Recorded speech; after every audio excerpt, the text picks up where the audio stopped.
My dear sisters and brothers in Christ, these past few days have been tumultuous, to say the least. As Archbishop Gregory Aymond said in this video statement Monday, it's been a difficult few days for the Archdiocese of New Orleans. First came his decision last week to remove the longtime president and CEO of the Second Harvest Food Bank and 3 volunteer leaders of the nonprofit's executive board. Then Monday, WWL Louisiana and 4 international news organizations uncovered long hidden emails between the church and the New Orleans Saints and Pelicans. The emails showed the sports team's owner and executives helped Aymond spin media coverage about local clergy who allegedly molested children. A Saints vice president emailed the team president, quote, had a conference call with the then district attorney that allowed us to remove people from the list of suspected abusers. A spokesman for the Archdiocese told me that Aymond would never again sit down for an interview with me.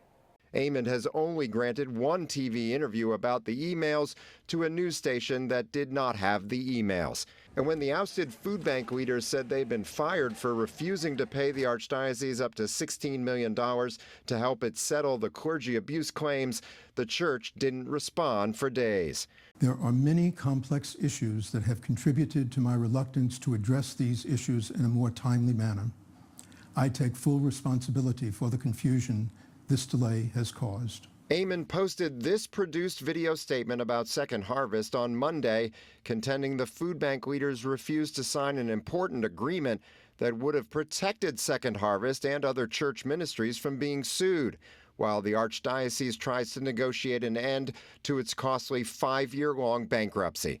The deadline to execute this agreement was January 31st, 2025. This is why the very difficult decision to transition leadership was made. Actually, the court record shows Second Harvest CEO signed an extension to that agreement last year, and the deadline to extend it again isn't until May 1st. One of the fired Second Harvest board members called the Archbishop's video statement unfortunate. The characterizations of the Archdiocese as stealing money from the hungry are completely false. The most difficult part of this is that it may have been preventable if the parties, including myself, would have put aside our pride. Aymond has declined nearly all of our interview requests in the last 5 years. He did sit down in August 2020 when our investigation of well-documented allegations against Father Brian Highfill led to Highfill's name going on the abuser list. That interview ended after I tried to ask this question. So if insurance pays for it, why would you need to file for bankruptcy to protect against future? I think the Archbishop's answered your question both times you asked it, so could we move on, please? Aymond did reach out to us to set up one more on-camera interview with me on January 6, 2021, announcing his plan to work with Kevin Bourgeois, a therapist and priest abuse survivor who had been calling for Aymond to resign over his handling of the crisis.